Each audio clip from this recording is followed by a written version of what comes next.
Man of Steel. This was kind of hard to make a real decision on whether it was like really good, and because it was a disappointment.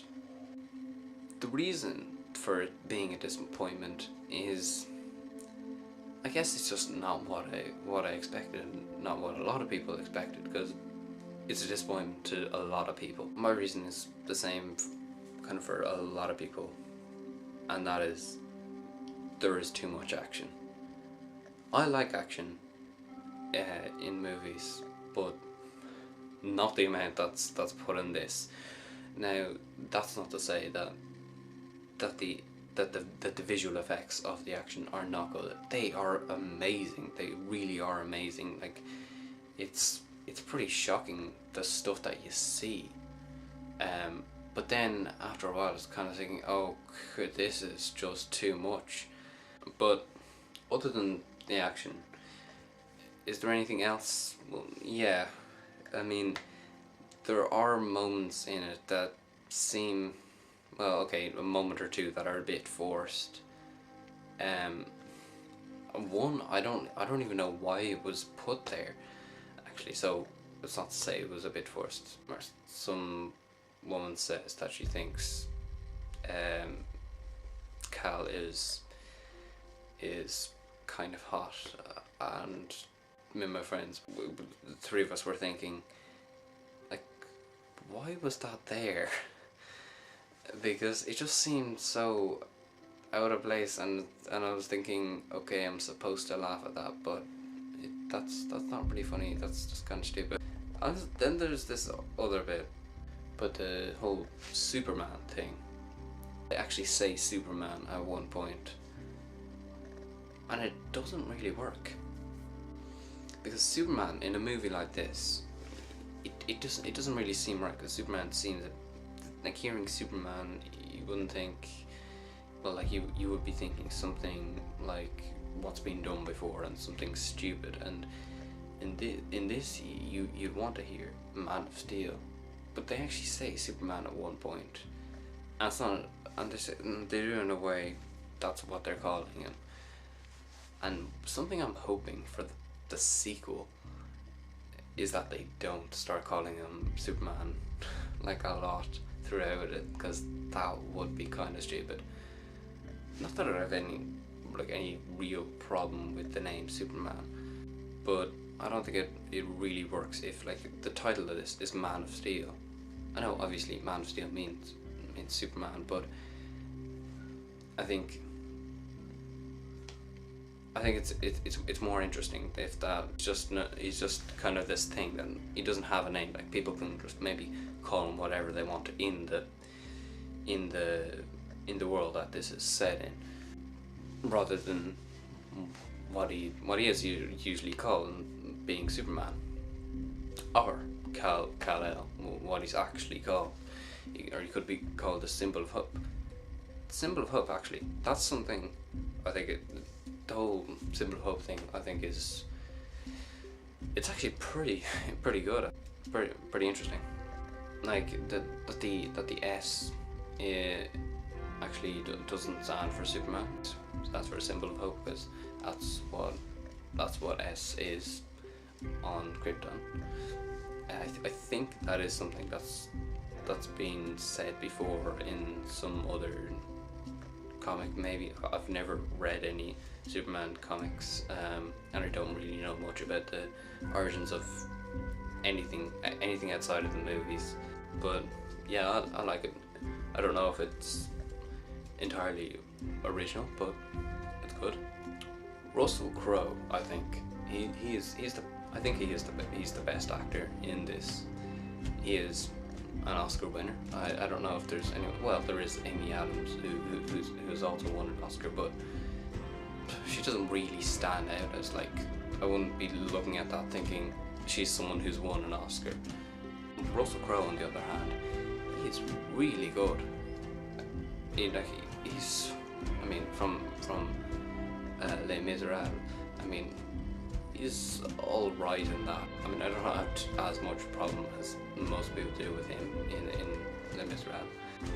But in this, he's gone back to like he is in Gladiator. In Gladiator, he is so good, and one of the best things about that movie.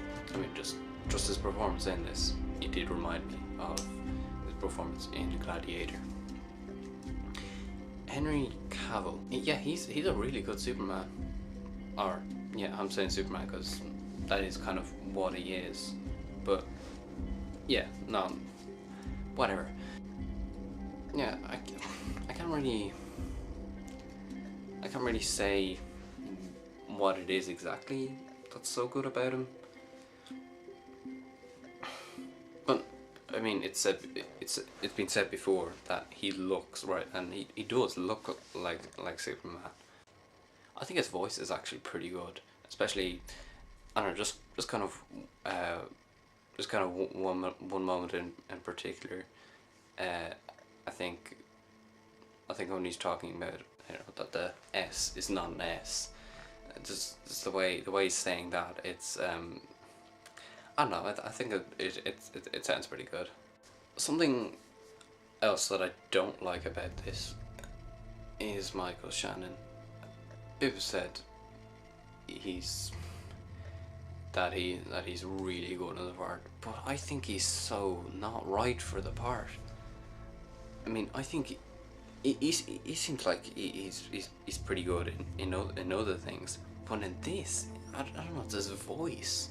His voice just, when I hear it, he doesn't sound very threatening exactly. Other than one scene that's, I think it's really just down to the kind of the whole direction of that scene. Yeah, he's not too good, and kind of especially in the whole scene of the opening on Krypton, when he says, "I will find him." I mean, it is kind of a nitpick, but he says that way too many times. I think he says that like 5 times maybe. And I'm thinking maybe around the 3 mark. I'm thinking, okay, that's enough. And then I'm thinking, oh, he hasn't said the one that he said he does in the trailer. And think, okay, well, he's still got to get there. Again, nitpick. But other than that moment, actually, on Krypton with him doing the whole find him, that whole scene I love, mainly because it has mostly Russell Crowe, and I think Russell Crowe is so good in this. There's one bit in it with some I don't know, some flying creature. I remember seeing something else. Someone said that this whole sequence, it seems like something from Avatar. I kind of see where that's coming from, but then again, I mean, like in Lord of the Rings and The Hobbit, when seeing the eagles, I really love those things. I really like, you know, big birds and whatever. I don't know, and just one moment with that, and Jor flying on one of those. I think it's a pretty good moment. Quite possibly my favorite thing about this, actually, is the music. What's been said before though about it, the only good bit of music in it is the one that's used in one of the trailers, but I really disagree with that. I think this is, I don't know if it's Hans Zimmer's best work, but definitely up there with the best. I don't know, maybe people just think the tune, the piano tune is just too simple, but I think that's something I just love so much about Hans Zimmer's work. He can take something that can be so simple and turn it into something that sounds so that can give so much emotion sometimes, and it does, and I think it sounds so nice. And also then other moments as well, when that tune is like developed more, and it comes into more like of an action tune, and that version of it is is pretty epic actually. And then just here and there, like really good bits of music. Something I hadn't really noticed until it was pointed out is the use of flashbacks in it. I mean, those flashbacks are pretty good actually, other than one which I'll talk about later in the spoiler section. But the way that they're used, I don't think that they really work so well. They're kind of put almost all over the place. Like I mean the way that they worked. I mean, Clark is aging. Well, whatever.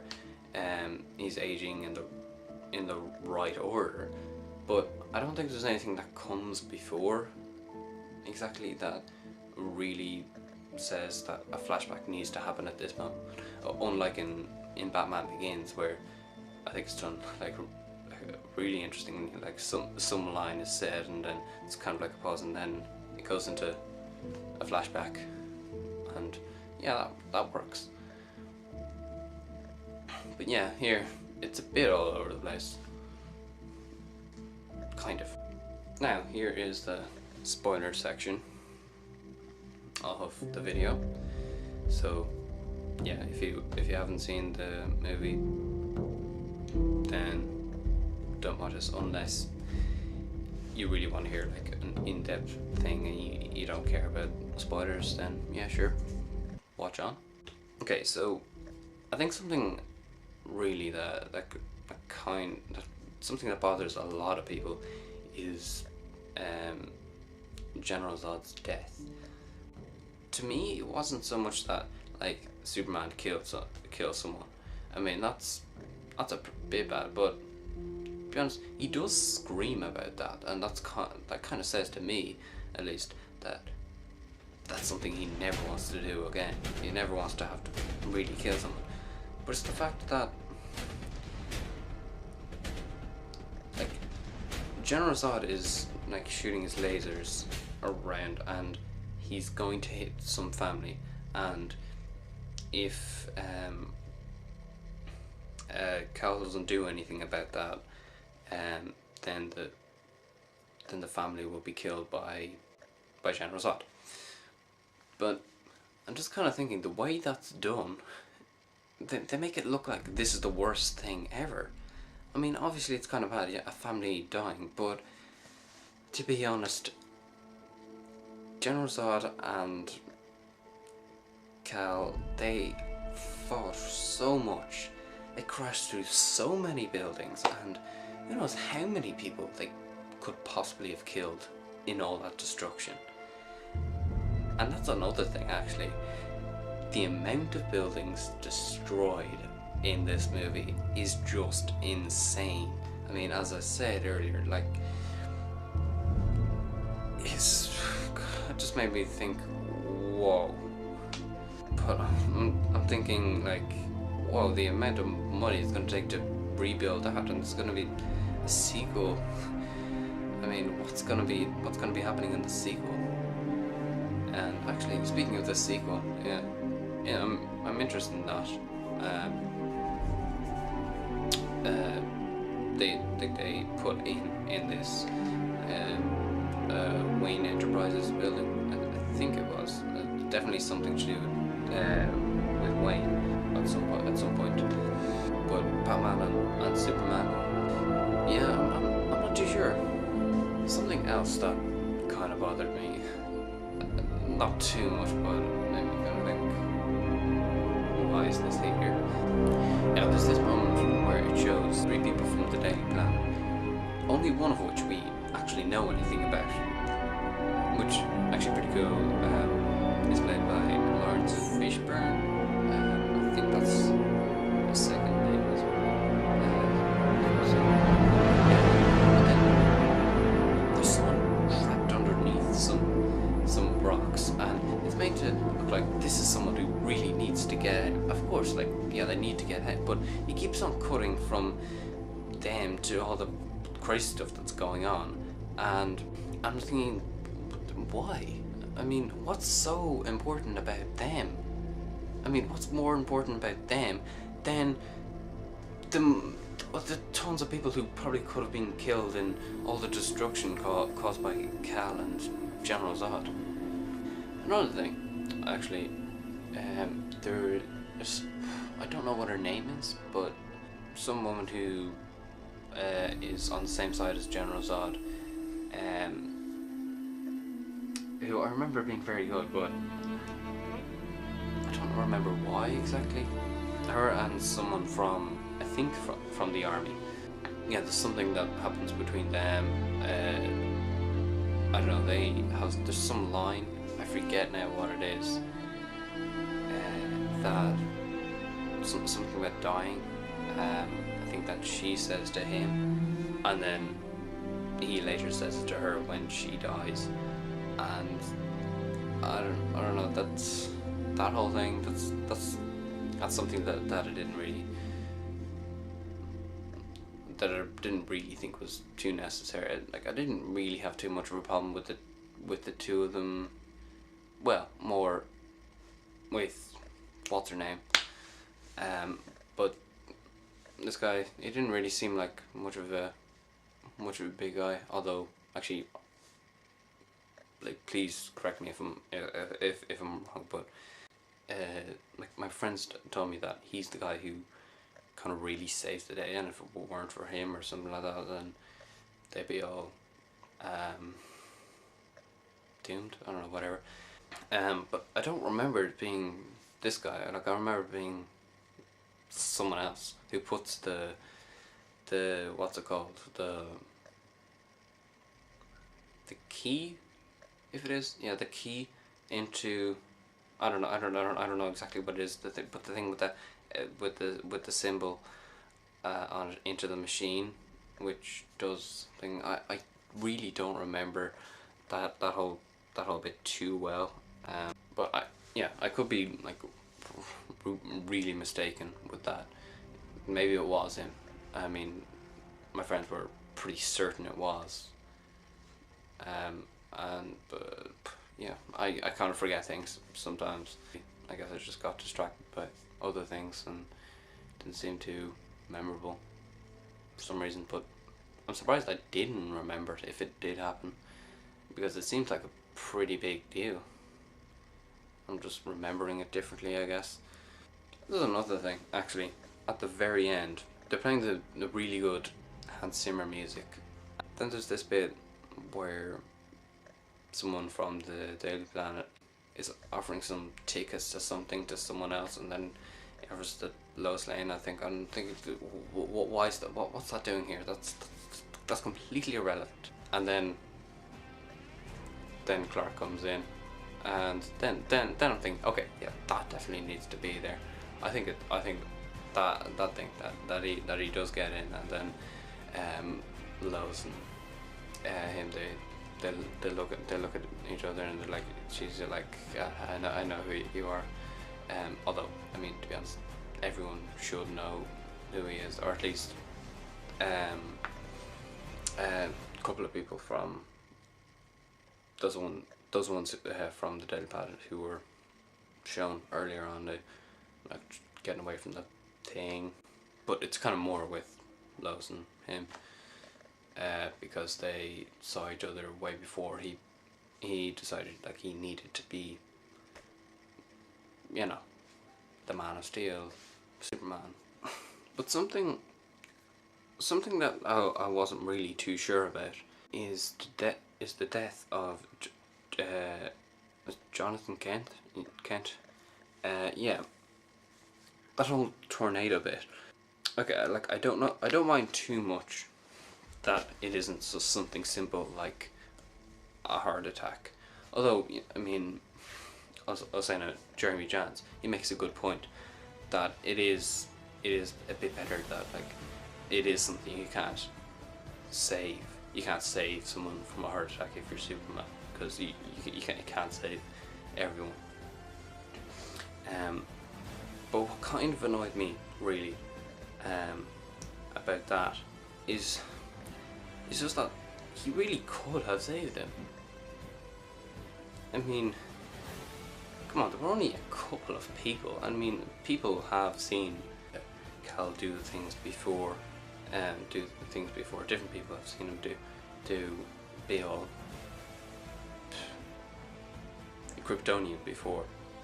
So it wouldn't have made much of a difference. But even if there was the possibility that they could have, and no, that they would, and that they could have done something about that, and he'd be all big and blah, and that the world isn't ready.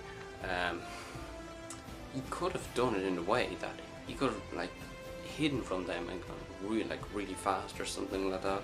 But I'm sure there's some way that Cal could have saved him. I suppose he could use the excuse, maybe like he hadn't fully developed his powers, but I think he kind of has, maybe. So maybe not. So that's the end. What'll I give this out of 10?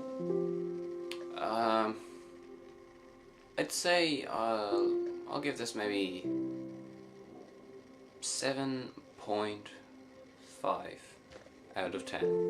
Really good. Really good, yeah. But just a bit too much action and some other stuff. But yeah, I advise to see it. Yeah, it's something definitely worth seeing if you've been wanting to see it. I think anyway.